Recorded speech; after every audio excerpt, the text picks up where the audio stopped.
everybody. Welcome back to my channel. Welcome back to Life with Mama B. I am here for another video. So what you see in the background is my little work area because, I'm working. I just wanted to come on and talk about something that I promised to come and talk about. And I said I need to get my emotions together. So I'm going to talk about my journey, my life in this caregiving thing. So I am a caregiver for my mother. We call my mother Lady Di, but her name is Diane.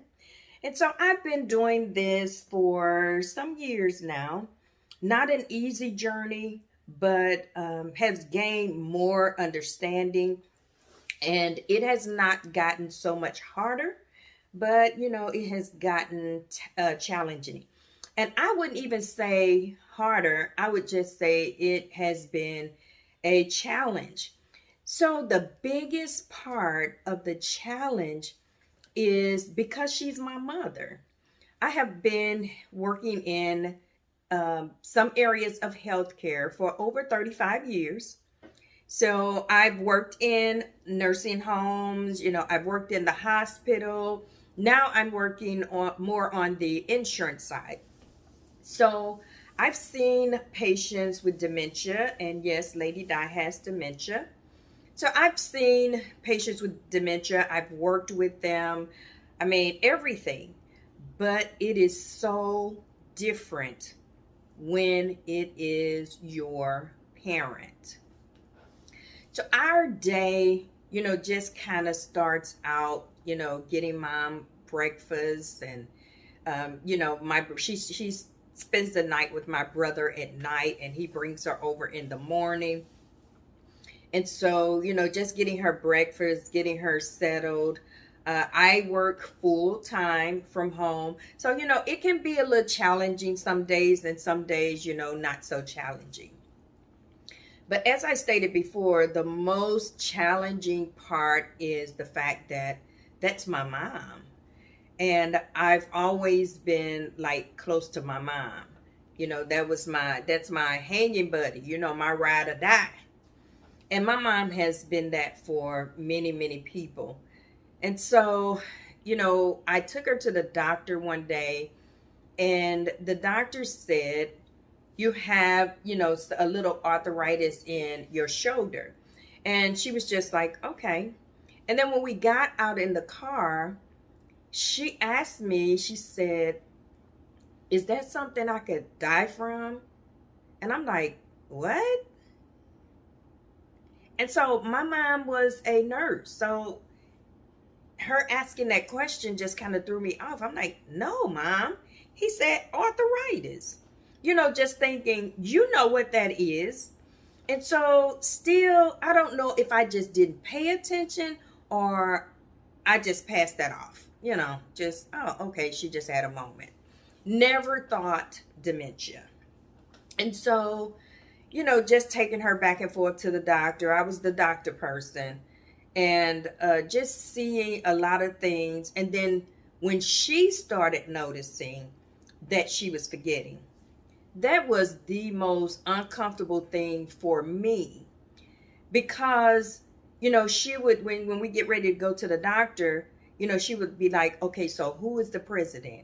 Okay, so all of the questions that he would ask her that she didn't know the answer, she would ask me what they were.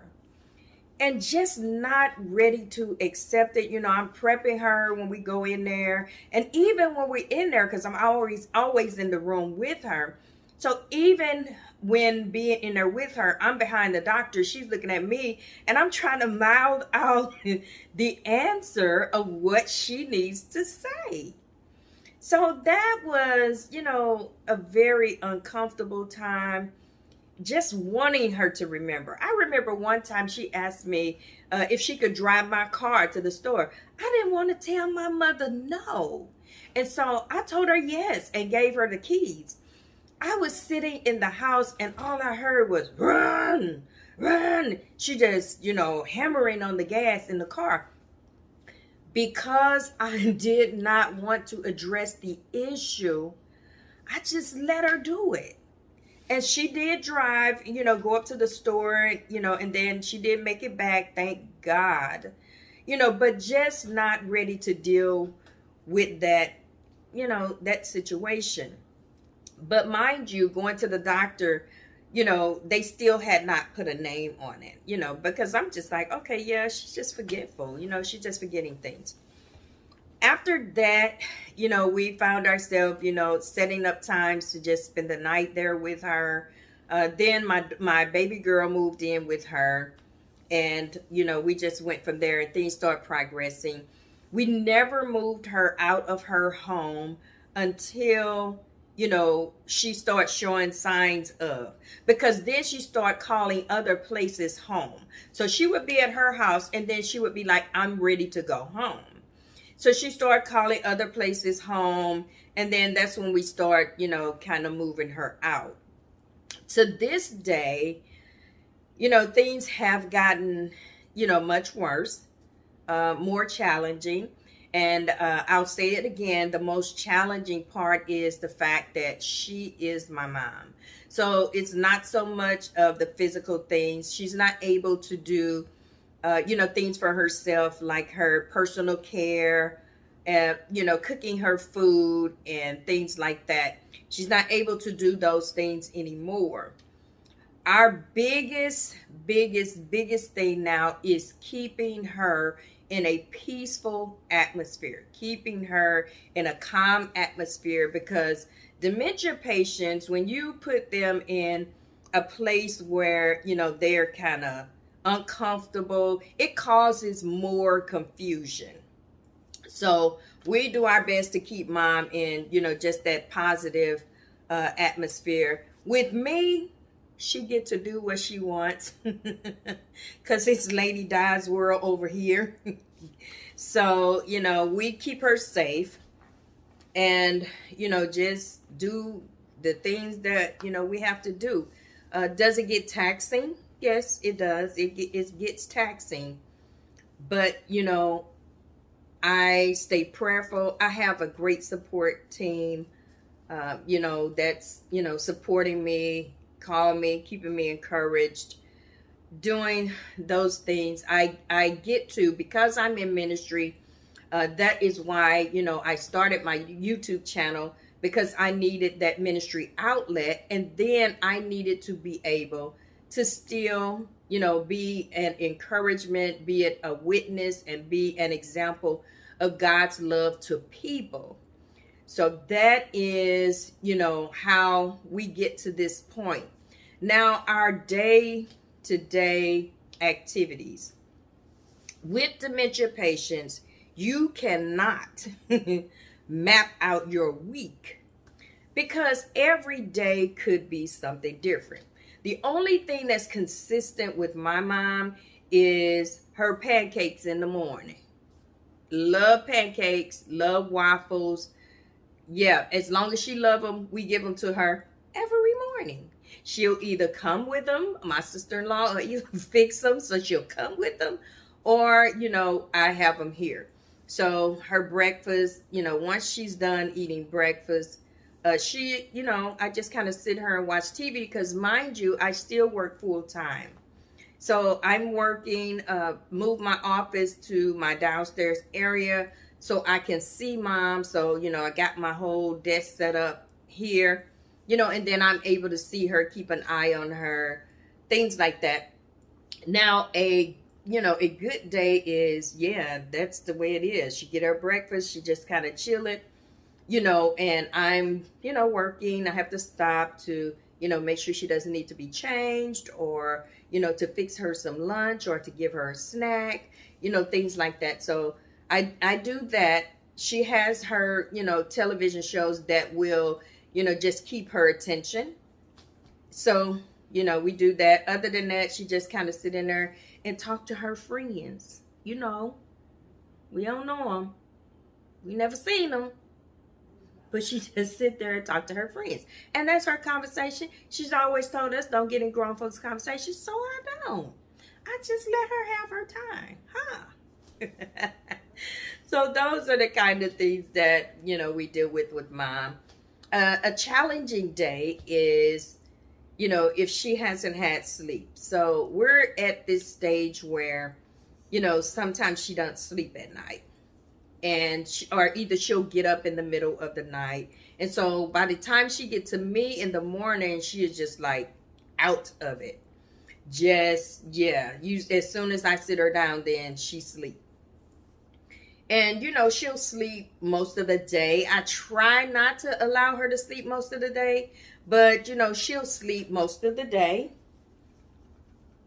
And, I'll get her up, still have to get her lunch, get her fed, things like that. Once I do that, I'll get her up and let her walk around. She's getting a little more weaker, so it takes a little more watching, but I cannot, just let her sit like that all day. I want her to be able to move anytime that she can move. So, with dementia patients, let them do what they have the ability to do while they have the ability to do it. Because when they lose that ability, it's just that, it's gone. They have to have assistance with that. At the time, we do not have anyone coming into the home to assist. So, we're just working it out. We're doing what we have to do. And so, yeah, that's just what I have to do. Because that is, my mom. I'm not going to cry. Okay. Because, that's my mom. I'm so glad that we didn't make the choice of, placing her in a nursing home. And guys, that's not an option for us. We didn't want to place her there. And then with the pandemic, I'm glad that, that happened, because I wouldn't be able to stand someone telling me that I can't go see mom. Can't do that. So we make the proper sacrifice to do what we need to do for her and keep her at home. One thing to enjoy or make sure that you're mindful of with dementia patients is that they are still alive. They are still adults. And you have to just take in every moment. I don't know about others, but mom is funny. I mean, just some of the things that she does is just really funny. So we are always mindful and finding the joy in everything. So, we laugh. I'll sit there and sit on that couch and talk to my mom as if she understands what I'm saying. She be saying some stuff back, y'all, but I don't know what it is. So, yeah. So I'm going to come back and do another video and allow you all to see our day as much as I can, because I'm a full-time worker. I still have to work. I still have clients to talk to and things like that. So I'm going to come back and, allow you all to see just a day in the life of mom. But to just give you a little background on my mother loved to dance. She used to love to dance. She is like the bop queen in the Metro East area. She used to love to dance. She loved music, but is a very honest woman. My mother is so honest. She not gonna lie for nobody. She wouldn't lie for her own mama. She not gonna lie for you. If you in trouble, you are just in trouble. Because she would not lie for anybody. Mom was all about family. Loved family. I guess you all can probably hear her in the background because she just in there talking. But that's okay. But she loved family. My mom was the person that many people go to. I have a sister cousin, my big sister cousin. She would ask my mom to, hold some money for her. Now, TT, don't give it to me. Even if I ask, don't give it to me. And you tell Lady Di something like that, you had better mean it. Because that's just what she did. And you didn't get it. You can fall out, scream, holler. She didn't care what you did. You didn't get it until the day that you asked her to hold it for. Your lights can be off. You're not getting it. So that was just the woman that she is. And even now, when she's kind of, just kind of edgy throughout the day, we put on some music for her and then just let her, go around and just walk around. Have to block her off, so she don't come in the kitchen and things like that. But, just to, turn on that music, and she loves music. She doesn't like loud things anymore. She doesn't like loud. And so that's why we don't, take her to a lot of places, a lot of things. And then, of course, COVID. But, we just do everything that we can think to do to keep her peaceful and to keep her happy. Now, the hardest part for me is that I have to watch my mother go from my mother to where she is now. She doesn't really know any of us. She doesn't know our names. She doesn't recognize the word mom. We have to call her Diane. We got beat for that back in the day. If we call our mama by her first name, that just didn't work, baby. That was the whole beating back in the day.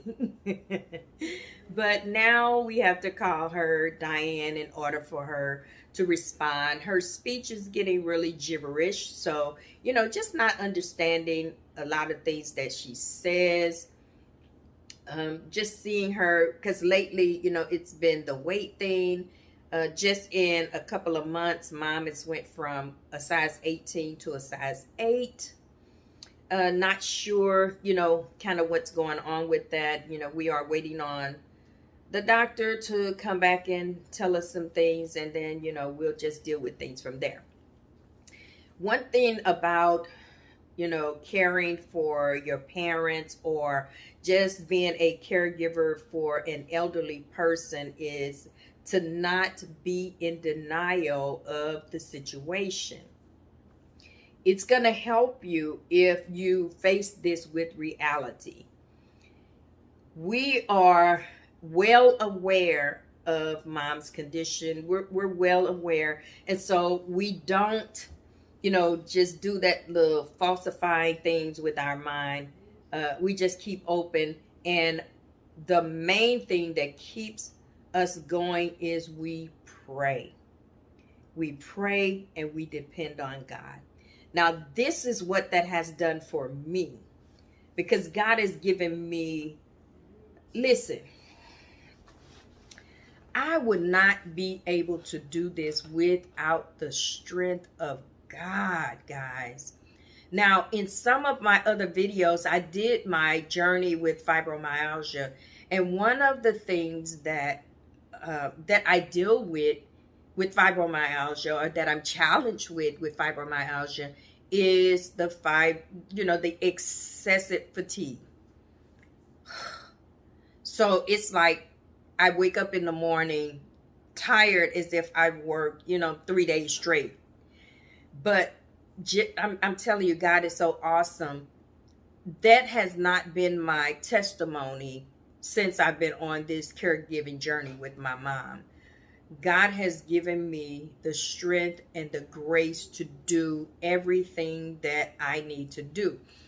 The word of God is true. His strength is made perfect. Perfect meaning everything that we need in our weakness. His strength is made perfect in our weakness. I cannot stress that enough. It is so true. So being a caregiver for your parent, you need God. And you need everything that God has promised us. Not only do you need it, you need to be aware of it. And then you need to know where to find it at. And I say that because things get so chaotic sometimes, so challenging, till you really can't pop that off in your head like right away. You need to know where you need to go or where you need to retreat so that you can be revived, because you got to jump right back in the game. We don't have, that time to walk away, restore it. We don't have that time. I don't have that. So, I have to lean and depend on the promises of God. And I'm going to tell you something. God is so faithful. If you don't know him, you ought to get to know him, because he is faithful. He is faithful. I have, oh my God, just grown in this challenged place. In this challenged place, I have grown so much spiritually, and I thank God for it. So, a few things you need to know about being a caregiver for a parent. It's not going to be easy. You got to be able to see your parent go from who you knew to who you don't know. And then you have to be able to, the person that you call mom and the person that you call dad all your life does not recognize those titles anymore. And so you have to be, you've got to be okay with that. You have to be able to deal with it. You have to be able to still move on. You have to have grace. You have to have grace, because it's challenging trying to get them to do things, and it's challenging, and they're pushing back, and you're trying to push forward. It is challenging. You have to have the grace of God. You have to have wisdom. Wisdom is going to cause you to know what to do in the moment. And it may not be what you did yesterday, but wisdom will cause you to know what to do in the moment. Every day is something different. You have to have a way to get them to do what you could get them to do easily yesterday. And it may not be that easy today. And so that's one of the, because it gets so progressive sometimes. Now, some people, the process is slow. With us, the process, it seems to me, it seems the process just kind of took off, But, that's my mom. So it's going to seem like that to me. And then you have to find the joy in it.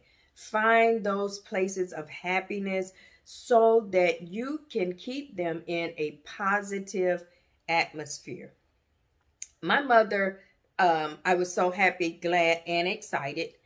Before my mother, took on all of this, she joined our church. She gave her life to the Lord, rededicated her life, and joined our church, and was one of the most awesome mothers that could be, very supporting, loved our pastor, always prayed. She was just that. Always prayed for everybody. That right there is a blessing and I'm telling you, a relief to my heart and to my mind. Because I know anytime that God decides to take her, she good. I'm talking about real, real good. I'm real good. Listen, you don't know how much of a blessing and how much of a load lifter that is, because you can't minister to her now. So I'm mindful of that in her daily activities, and so I do keep worship music on. I record a lot of our services when I'm in service. And, if I'm listening to the sermon, mom is just right there. Sometimes she's just sitting there listening. Other times she's talking. We don't know who she's talking to, but she's talking. And it's okay. But, the things that calm her, those are the things that we use. So that's somewhat my life as a caregiver. It's a whole lot more to it. But that is the start of it. Like I said, I am going to come back with some videos just to let you all see, the life of me and mom, what we do in our daily activities and things like that. So you all have a great day. If you have not already subscribed to my channel, please subscribe, please. And then go ahead and hit that thumbs up. Hit it up, hit it up, hit it up. So that other people can be encouraged by my videos. I love you guys so much. Thank you for supporting this channel. Thank you, thank you, thank you. And thank you, and thank you. And hit that notification bell so you'll know when I put out another video. Okay? Love you guys. Bye-bye.